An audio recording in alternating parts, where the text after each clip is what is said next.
신약 성경 야고보서 2장 25절과 26절의 말씀입니다.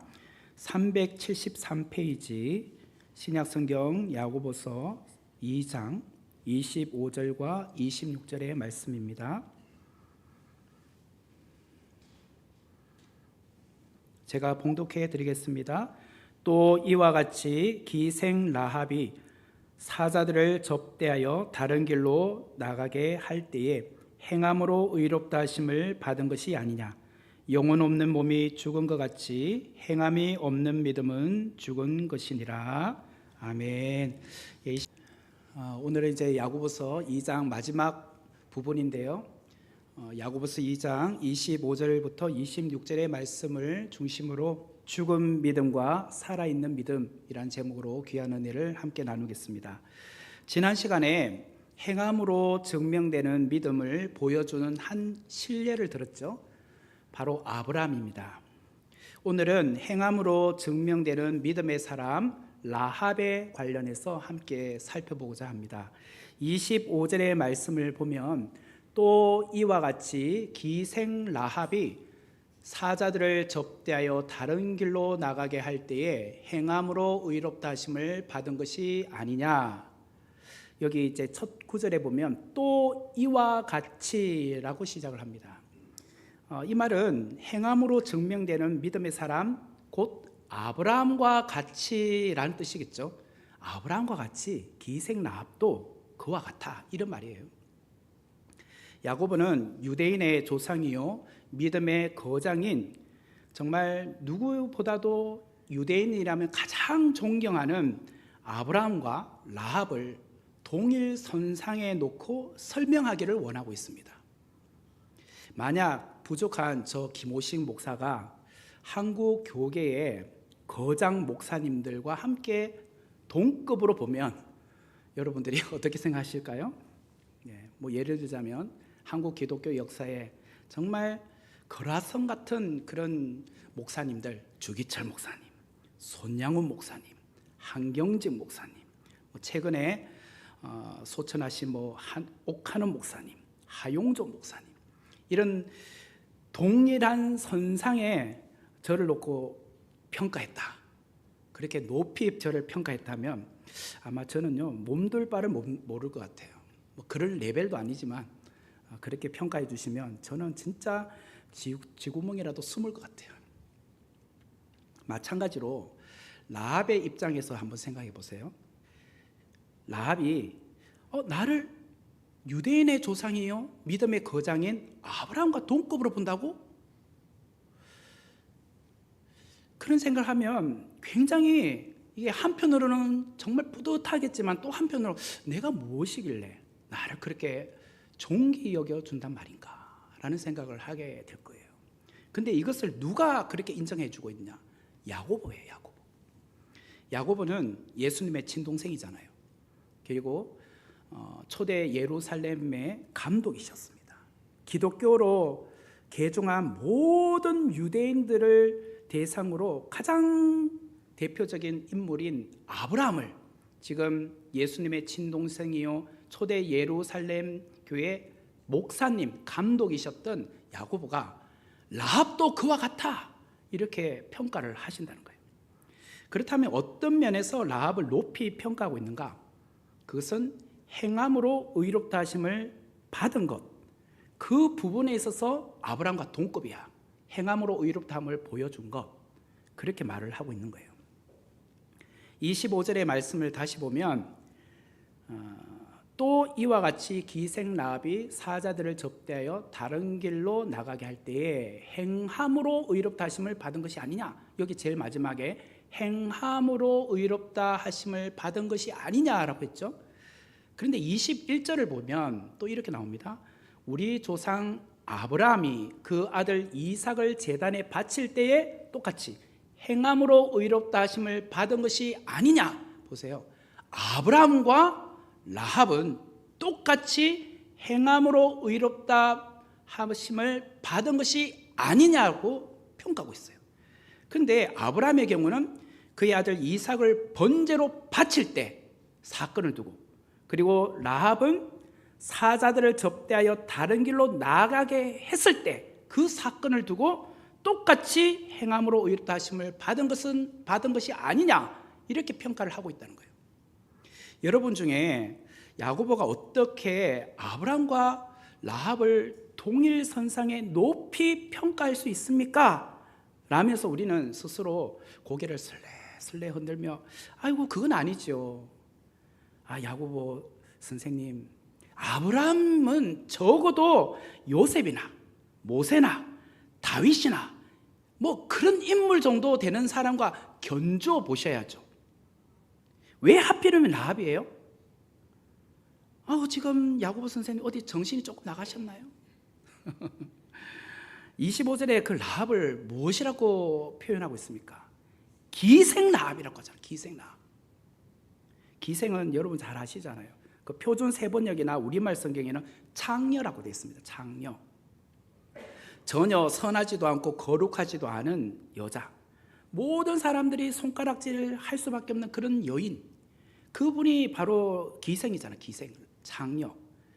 라합은 또한 가나안 7족속 가운데 아모리 족속이에요.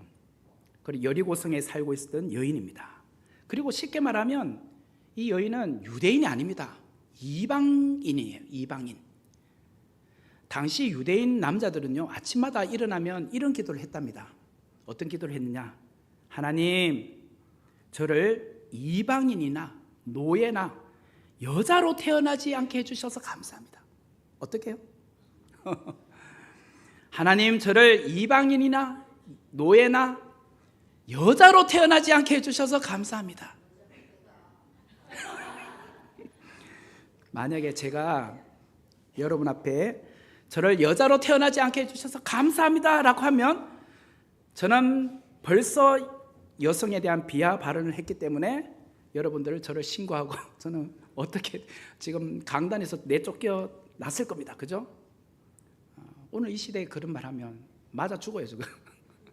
근데 그 당시 유대인 남자들은요, 이 당당하게 그렇게 기도했어요. 하나님 너무 감사해요. 내가 여자로 안 태어났어. 이런 관점에서 볼 때 라합은 두 가지 조건에서 정말 벗어나는 인물이에요. 첫 번째는 유대인이 아니잖아요. 이방인. 또 두 번째는 남자가 아니잖아요. 여자.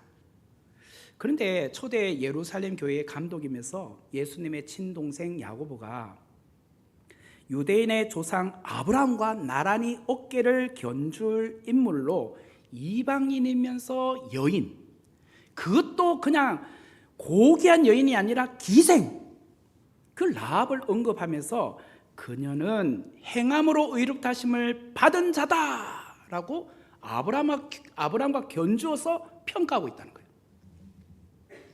그렇다면 무엇 때문에 야고보는 이방인이요 여자인, 그것도 기생 신분인 라합을 행함으로 의롭다 하심을 받았다라는 그 믿음의 거장의 수준에 맞추어서 언급을 하고 있느냐 말이에요.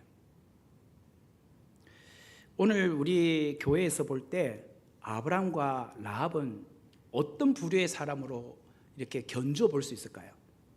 아브라함 하면 교회 안에서 어떤 분? 네? 그렇죠. 믿음의 조상이니까 오늘 우리 교회로 비추어 본다면 신앙생활을 오래 하신 분이죠. 그죠? 그리고 오랫동안 신앙생활 하셔서 중직자가 되신 분, 최소한 뭐 장로님 정도는 돼야죠. 그리고 정말 오랜 기간 동안 모든 사람들께 믿음의 본을 보여주시는 분, 그렇게 본다면 라합은 어떤 사람일까요? 오늘 우리 교회로 말하면 신앙생활을 이제 갓 시작한 사람이에요. 초신자예요. 초신자. 이제 겨우 뭐 아브라함이 누구예요? 그러면 뭐 설명을 해줘야 되는 거예요.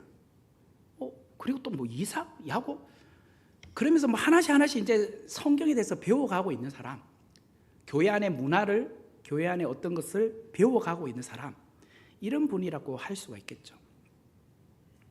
그러니까 이 뭐 믿음 생활을 오래 하신 분, 거기에 어떻게 초신자와 비교할 수 있겠습니까?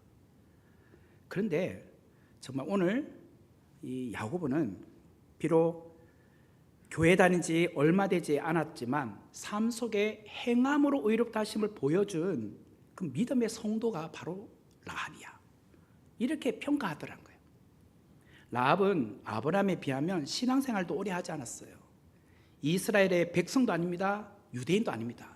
특히 또 남자도 아닙니다. 여자예요.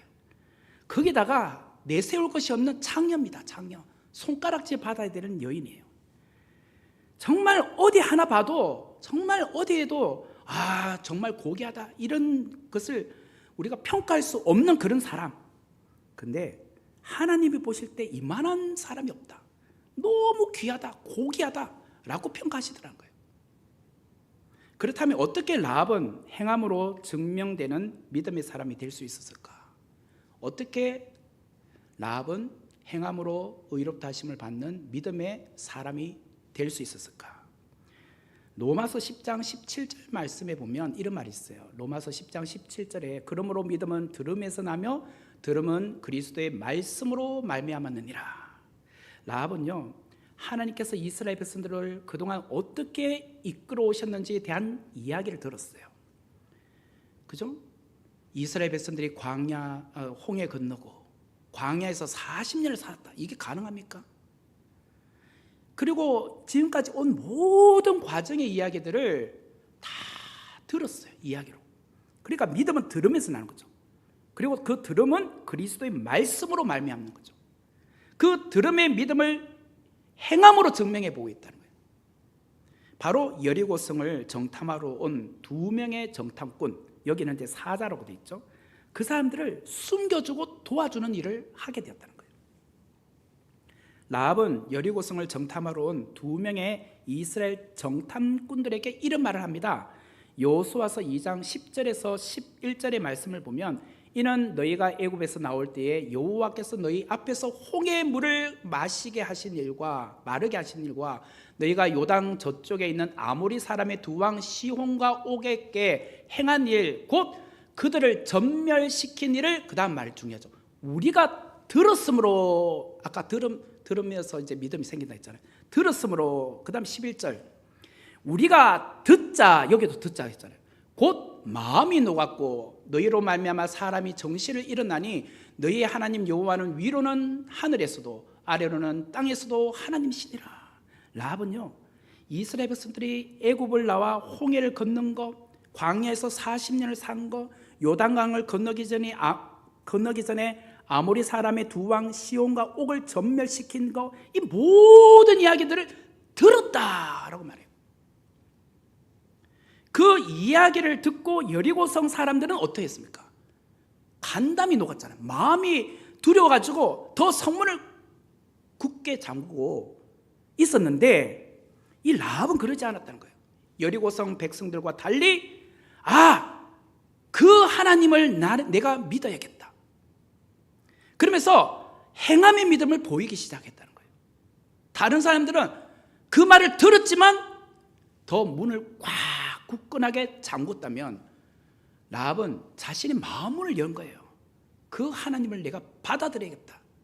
내가 믿는 이 하나님, 내가 믿는 신이 참신이 아니라 이스라엘이 믿는 그 신이 진짜 신인 것 같다. 그걸 받아들인 거예요. 지금 히브리서 11장 31절의 말씀을 보면 믿음으로 기생 라합은 정탐꾼을 평안히 영접하였으므로 순종하지 아니한 자와 함께 멸망하지 아니하였도다. 여기 보면 믿음으로 기생 라합은 정탐꾼들을 평안히 영접했다고 나오죠. 그렇지만 나머지 여리고성의 백성들은 순종하지 아니한 자들이잖아요. 그래서 멸망을 당했다고 말하지 않습니까? 이 히브리서 11장은 믿음장이잖아요.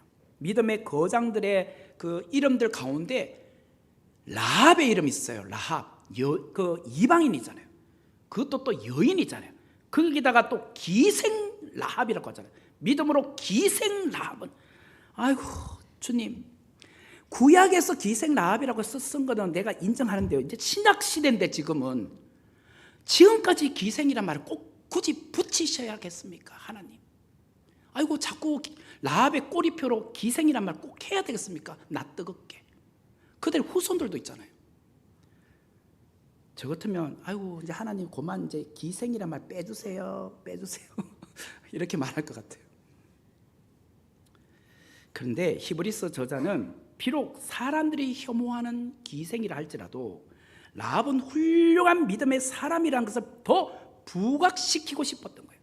그래서 기생이란 말을 넣은 거예요.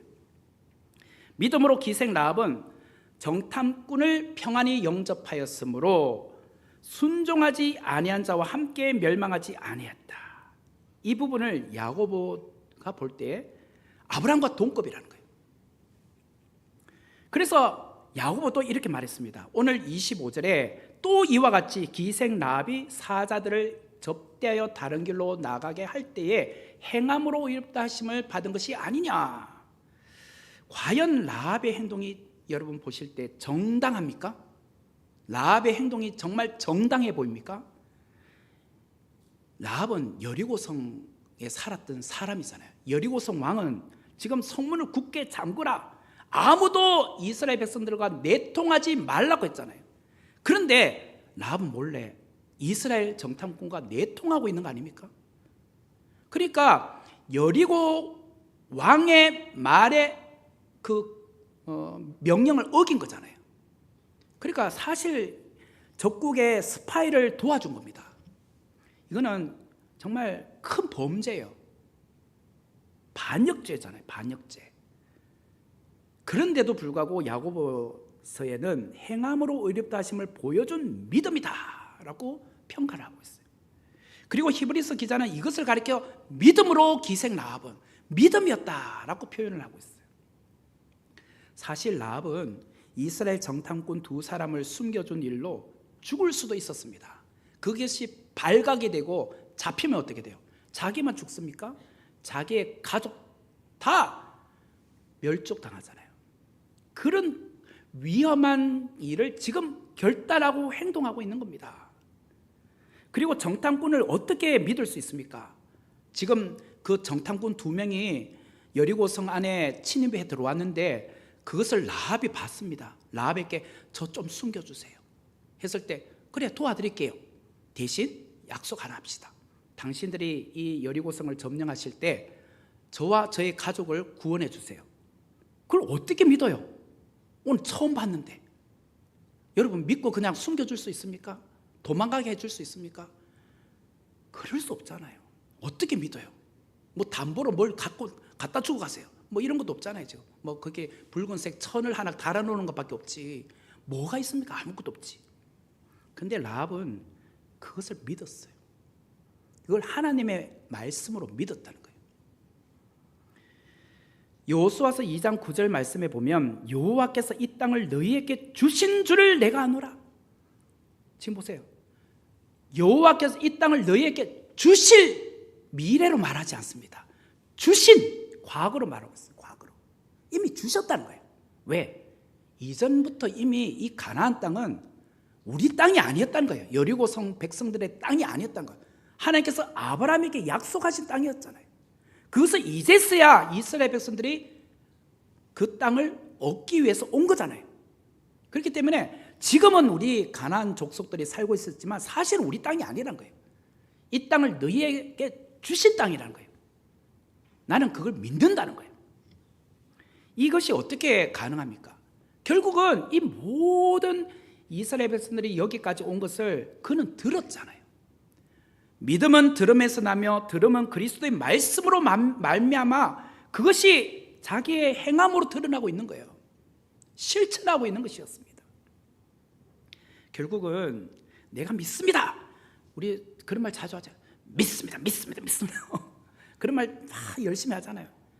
그 말로만 믿습니다라고 하는 것이 진짜 참된 믿음이란 말이에요.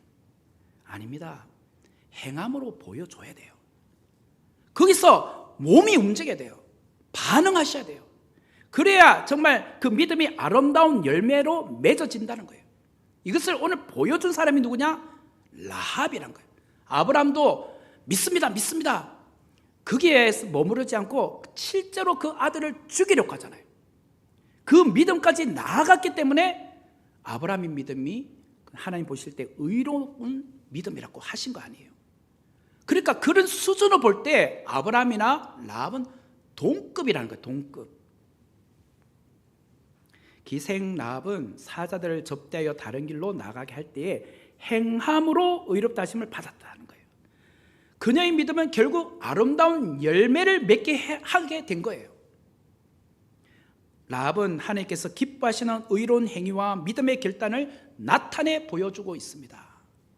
그래서 마태복음 1장 5절과 6절의 말씀을 보면 살몬은 라합에게서 보아스를 낳고 보아스는 룻에게서 오벳을 낳고 오벳은 이새를 낳고 이새는 다윗 왕을 낳으니라. 오늘 오전 설교랑 많이 이렇게 막 믹스가 되는 것 같아요. 그죠? 여기 보면 마태복음 1장은 예수님의 족보의 이야기인데 이 영광스러운 예수님의 족보에 이방 여인이요 신부는 창녀라고 했습니다.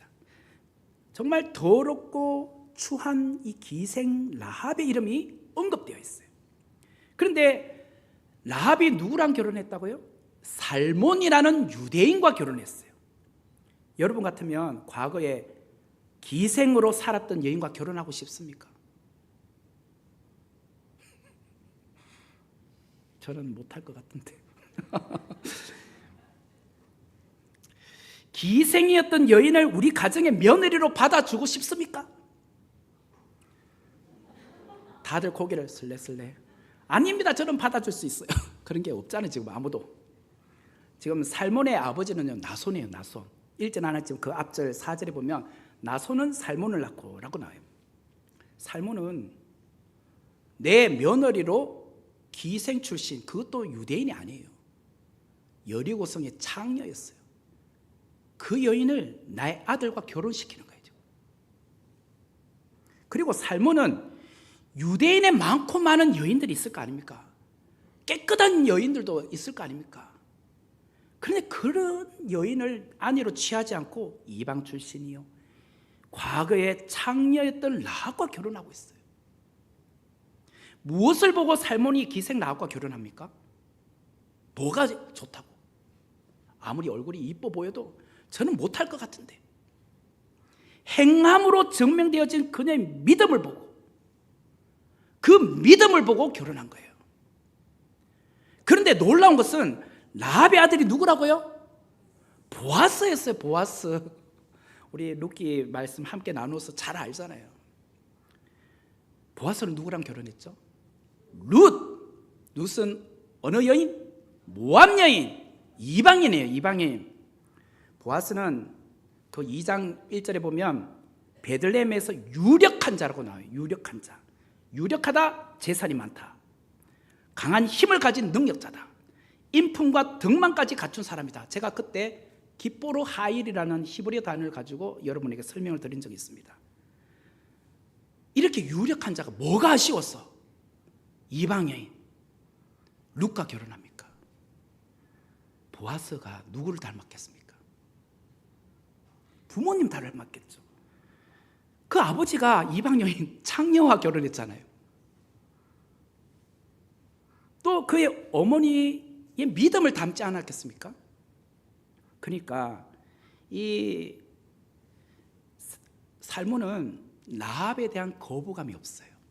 자기 엄마도 이방 여인이잖아요. 자기 엄마 신부는 기생이잖아요. 아유 그거 정도야 뭐.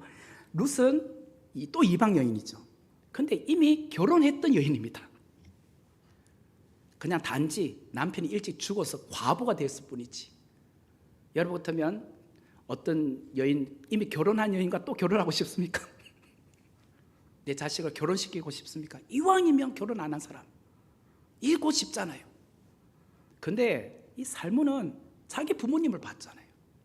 우리 아버지 살몬이나 보아스는 지금 자꾸 왜 살몬이라지? 보아스는 자기 부모님을 봤잖아요. 살몬하고 라합. 정말 그 믿음 하나 바라보고 두 분이 결혼하셨잖아요. 그래서 내가 태어났잖아요. 그 믿음을 전수받은 거예요. 그러니까 보아스는 비록 이방 여인이요 과부이지만 그 룻을 자기 아내로 맞이하는 겁니다. 허물을 다 덮어주는 거예요. 그래서 이 보아스와 룻 사이에서 오벳이 태어납니다. 또 오벳은 이새를 낳습니다. 이새는 다윗을 낳아요.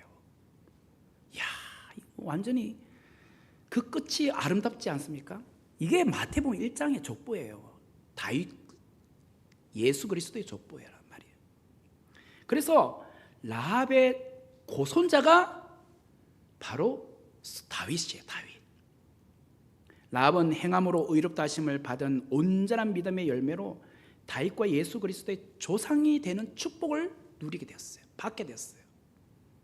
우리가 행함으로 믿음이 온전하게 되는 일에 힘쓰고 노력하면 라합이 예수님의 족보에 그의 이름을 남기는 것처럼 하나님은 오늘 우리가 행함으로 정말 믿음으로 살면 하나님의 생명책에 우리의 이름을 남겨주신단 말이에요. 오늘 오전에 빌라델비아 교회에 하나님 성전의 기둥에 우리 이름을 남겨주듯이 새겨주듯이 우리가 행함으로 의롭다함을 정말 받아서 합당한 열매를 맺으면 그렇게 하나님께서 우리 이름을 새겨주신단 말이에요. 이어서 야고보는 야고보서 2장 마지막 결론을 이렇게 내리고 있습니다. 26절의 말씀을 보면 영혼 없는 몸이 죽은 것 같이 행함이 없는 믿음은 죽은 것이니라. 이 26절에 죽음이라는 단어를 두 번에 걸쳐서 언급을 하고 있습니다. 죽음은 심장 박동이 멈추고 더 이상 호흡하지 않는 상태가 죽음이잖아요. 죽음은 영과 육이 분리된 상태 아닙니까? 그래서 죽음을 말할 때 영혼이 떠났다라고 말하잖아요. 영혼이 떠났다. 26절은 영혼 없는 몸이 죽은 것 같이, 다시 말하면 사람이 살아있다는 것은 영혼이 내 몸 안에 들어와 있기 때문에 사는 거 아니에요? 살아있는 거잖아요. 하지만 영혼이 떠났다는 것은 곧 죽은 것처럼 행함이 없는 믿음도 영혼이 떠난 것처럼 죽은 거야. 야, 너 믿음 있다고 말하지? 근데 아무것도 행하지 않잖아. 그럼 네 죽은 거야. 이렇게 결론을 내고 있어요. 성도 여러분, 너무나도 단호하고 직선적인 표현 아닙니까? 너무나도 무서운 말 아닙니까? 망치로 머리를 한 대 얻어맞는 것처럼 너무나도 충격적인 말 아닙니까? 그동안 우리 믿음 얼마나 강조해 왔습니까? 믿음으로 살자. 믿음에 대해서 너무나도 정말 중요성을 갖고 그동안 예수님을 믿어왔고 우리 입술로 예수님을 주로 고백하고 살아오지 않았습니까? 그런데 야고보는 야, 네 입술로 그렇게 주를 고백해도 행함이 없는 믿음은 야 죽은 거야 임마. 죽었대요. 야고보는 행함이 없는 믿음은 죽은 것이다. 그런데 이 말씀을 누구에게 하고 있느냐? 교회 다니지 않는 비신자들에게 하는 것이 아니라 교회를 다니고 있는 성도들에게 하는 말이에요. 2장에도 그 1절과 5절과 14절에 보면 내 형제들아 라고 말하죠. 내 형제들아. 1절, 5절, 14절. 여기서 내 형제들은 교회를 다니고 있는 성도들을 말해요. 비신자들한테 말한 게 아니에요.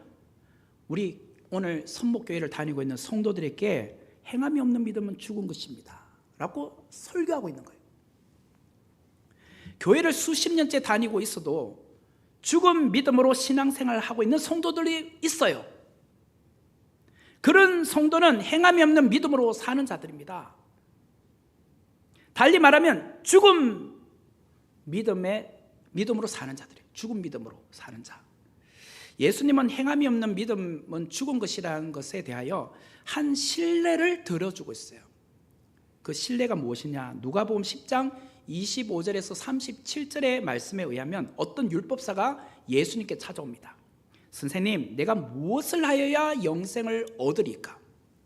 그렇게 질문했을 때 예수님께서 예루살렘에서 여리고로 내려가다 강도 만난 사람이 이야기를 하기 시작을 합니다.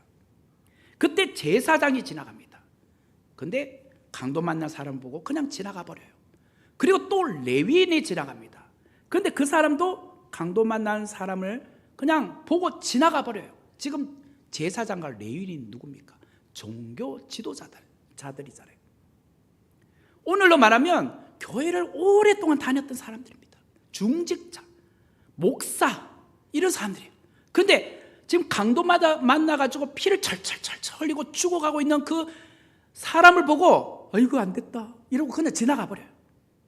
그런데 한 사마리아 사람이 여행 중에 강도 만난 사람을 불쌍히 여겨서 기름과 포도주를 그 상처에 붓고 싸매줍니다. 그리고 자기가 타고 있는 그 짐승에 태워서 주막으로 와서 그 주인에게 데나리온 2개를 주면서 이 사람을 돌봐달라고 해요. 데나리온 2개라는 것은 이틀분, 그죠? 그렇게 해서 비용을 주고 자기의 또 해야 될 일이 있으니까 갔다 오겠다고 하는 거예요. 그리고 비용이 더 들면 추가 비용을 갔다 와서 드릴게요 라고 해요. 아니, 강도 맞는 사람하고 자기가 무슨 연관이 있길래 그 사람을 그렇게 보호하고 도와줍니까? 근데 주님께서 이런 말씀을 하셨어요. 누가복음 10장 36절에서 37절 말씀에 보면 내 생각에는 이 세 사람 중에 곧 제사장, 레위인, 그리고 사마리아인, 이 세 사람 중에 누가 강도 만난 자의 이웃이 되겠느냐? 37절 이르되 자비를 베푼 자니이다. 예수께서 이르시되 가서 너도 이와 같이 하라. 가서 너도 이와 같이 하라. 이게 예수님 말씀이셨어요. 오늘 야고보가 우리에게 하는 말과 동일합니다. 너도 아브라함처럼, 너도 라합처럼 이와 같이 하라. 행함으로 너의 믿음을 증명해 보여라. 이 말을 하고 있는 거예요.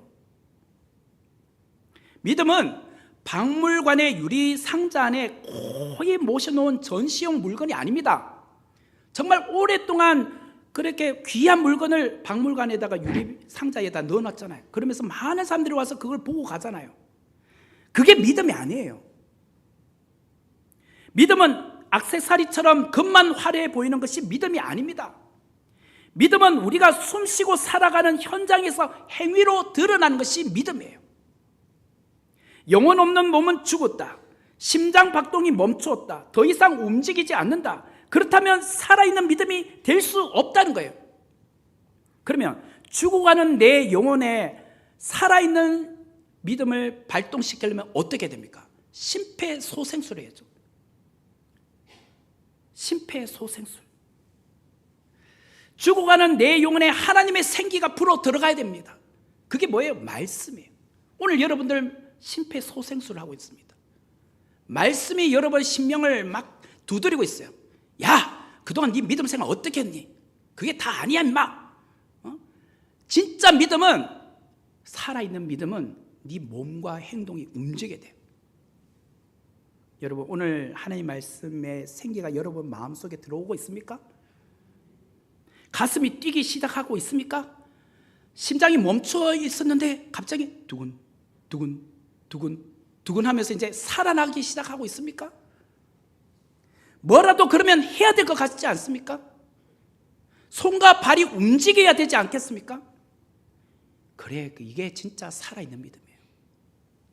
우리 선목교회가 해야 할 일이 무엇일까요? 우리 성도들이 해야 될 일이 무엇일까요? 행하는 믿음이에요. 행하는 믿음. 이제 일어나 우리 주변을 보십시오. 이제는 우리 교회 앞만 보지 말고 우리 주변을 보란 말이에요. 나만 보지 말고 내 기도만 하지 말고 우리 주변의 사람들을 위한 기도를 하시란 말이에요. 우리 주변에 소외된 사람, 나의 도움이 필요한 사람 없는가? 오늘 오전에 설교 말씀처럼 빌라델비아 교회가 작은 능력을 가지고서도 할 수 있는 사역들이 있었다고 했죠. 내가 할 수 있는 사역. 빌라델비아 교회는 그 포도 생산을 통해서 300개나 되는 교회들을 후원한 것처럼 내가 할 수 있는 작은 능력은 뭘까? 그걸 지금부터 계속 생각하세요. 그리고 선목교회가 할 수 있는 작은 능력은 뭘까? 이걸 오늘 우리가 함께 고민하셔야 돼요. 그리고 여러분들이 그런 좋은 기도 중에 좋은 아이디어가 보이면, 생각나면 알려주셔야 돼요. 이제. 제가 다 어떻게 알겠습니까? 이제 공유해야죠. 공유. 당회의원들한테나 아니면 저한테 알려주셔야 돼요. 그래서 이제 거기서 실행 가능한 것부터 해야 되지 않겠습니까? 그동안 우리가 교회 안에 것만 생각해 왔잖아요. 늘 우리 것만 생각해 왔잖아요. 그리고 언제 우리 믿음이 성장하겠습니까? 그러다가 주님의 품에 가면 주님이 무엇이라고 하겠습니까? 내가 너의 행위를 아노니. 오늘 오전에 빌라델비아 교회를 향하신 주님이 말씀하시는데, 내가 네 행위를 아노니. 근데 내 행위를 보니까 아무것도 해놓은 게 없는데 뭘 아십니까, 주님? 뭘 해야지 주님 제가 뭘 한 거 아시죠? 이렇게 뭐라도 말할 게 있잖아요 지금. 그러므로 우리 선목교회나 우리 성도님들은요 이제 좀 뭔가 합시다. 그죠? 우리끼리만 좋아가지고 막 킥킥거리지 말고 이제 진짜 뭔가 해야 돼요 이제. 그래야 진짜 행하는 믿음의 소유자가 되지 않겠습니까? 이제 우리는 행함이 있는 믿음을 보여줄 때입니다. 살아있는 믿음을 보여주고 그 믿음을 사용할 때예요. 믿음의 실력자로 살아야 될 때입니다. 반쪽짜리 믿음, 죽은 믿음이 아니라 하나님 앞에서 인정받는 믿음, 아름다운 열매를 맺는 믿음, 행함이 있는 믿음, 온전케 되는 믿음을 세상 가운데 보여줘야 된다는 거예요. 그 믿음으로 살아야 된다는 거예요. 행함의 믿음을 세상 가운데 보여줄 때, 그 행함의 믿음을 사용할 때 하나님 우리 선목교회와 우리 성도님들을 귀하게 보실 거예요. 그래서 우리 모두 그 말씀에 순종합시다. 그래서 이제부터는 교회가 뭐가 하자 하면 여러분들 우리 손발 다 올리고 저도 함께 하겠습니다. 그러면서 우리가 함께 동역합시다. 그것을 오늘 주님께서 우리에게 주시는 메시지다. 심장 박동이다 라고 생각하시면서 실천하는 우리 모두가 되기를 주의 이름으로 축원합니다.